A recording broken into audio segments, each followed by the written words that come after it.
Hello बच्चों, तो आप प्रश्न को देखते हैं। अनुपातों a1 बटे a2 b1 बटे b2 और c1 बटे c2 की तुलना कर ज्ञात कीजिए कि दिए गए रैखिक समीकरण के युग्म संगत है या असंगत है। तो बच्चों देखो, यहाँ पर हमें रैखिक समीकरण के युग्म दिए गए हैं।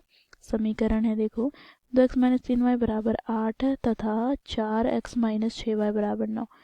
तो दिए गए प्रश्न की मुख्य अवधारणा की बात करें तो बच्चों यहाँ पर हम देखेंगे रैखिक समीकरण के युग्म के मानक रूप। तो बच्चों देखो a1x plus b1y plus c1 बराबर 0 तथा a2x plus b2y plus c2 बराबर 0 होता है। बच्चों यहाँ पर हमें दो दशाएं दी गई है, संगत तथा असंगत के लिए। तो बच्चों देखो, संगत की बात करें तो बच्चों देखो, जब रैखिक समीकरण के युग्म संगत हो तो यहाँ पर बच्चों हम x के गुणांकों का अनुपात ज्ञात करें तो a1 बटे a2, और जब हम y के गुणांकों का अनुपात ज्ञात करें तो b1 बटे b2, और जब इसकी हम तुलना करते हैं तो यदि ये आपस में बराबर ना हो तो हम कहेंगे बच्चों दिए गए रैखिक समीकरण के युग्म संगत है। और जब ऐसा कंडीशन अर्थात दशाएं हमें प्राप्त होती है तो हम कह सकते हैं हमें अद्वितीय हल प्राप्त होंगे दिए गए समीकरण के। ठीक है, अब दूसरे यहाँ पर देखो, ये पहला हो गया।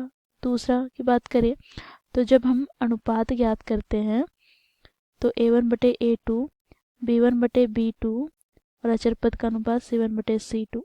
तो जब ये आपस में क्या हों, बराबर हों, ठीक है, तीनों का अनुपात बराबर हमें प्राप्त हो, तो यहाँ से हम कहेंगे देखो दिए गए रैखिक समीकरण के युग्म के अनेक हल हमें प्राप्त होते हैं।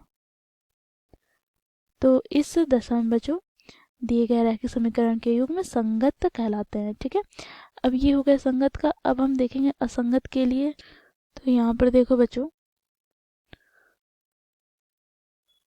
असंगत के लिए कंडीशन क्या होती है, दशाएं क्या होती है। तो बच्चों यहाँ पर यदि हम तीनों अनुपात ज्ञात करें a1 बटे a2 बराबर हो जाए y के गुणांकों का अनुपात अर्थात b1 बटे b2, परंतु बराबर ना हो अचर के अनुपातों के, तो अर्थात c1 बटे c2 के बराबर ना हो, तो यहाँ से हम कहेंगे बच्चों दिए गए रैखिक समीकरण के युग्म के कोई भी हल नहीं है,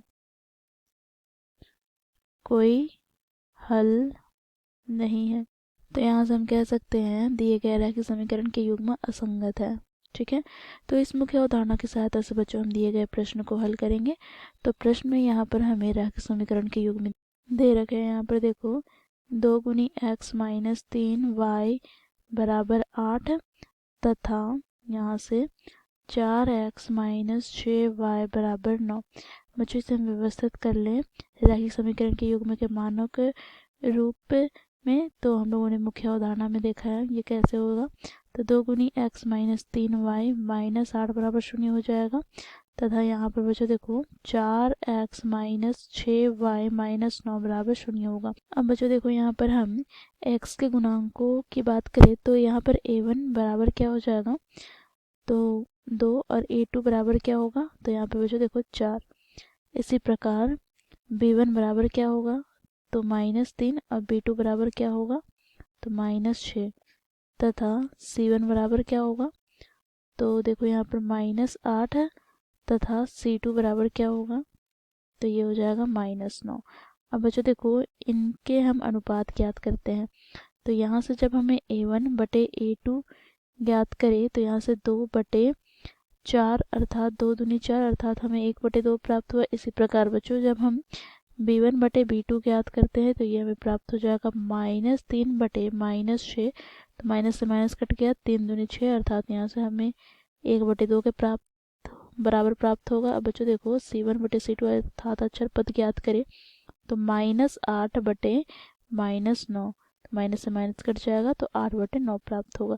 तो यहाँ से हम देखेंगे तो बच्चों देखो हम अनुपातों को तुलना करते हैं तो a1 तथा a2 के अनुपात बराबर हमें प्राप्त हो गए b1 बटे b2 के अनुपात के, जो कि 1 बटे 2 है।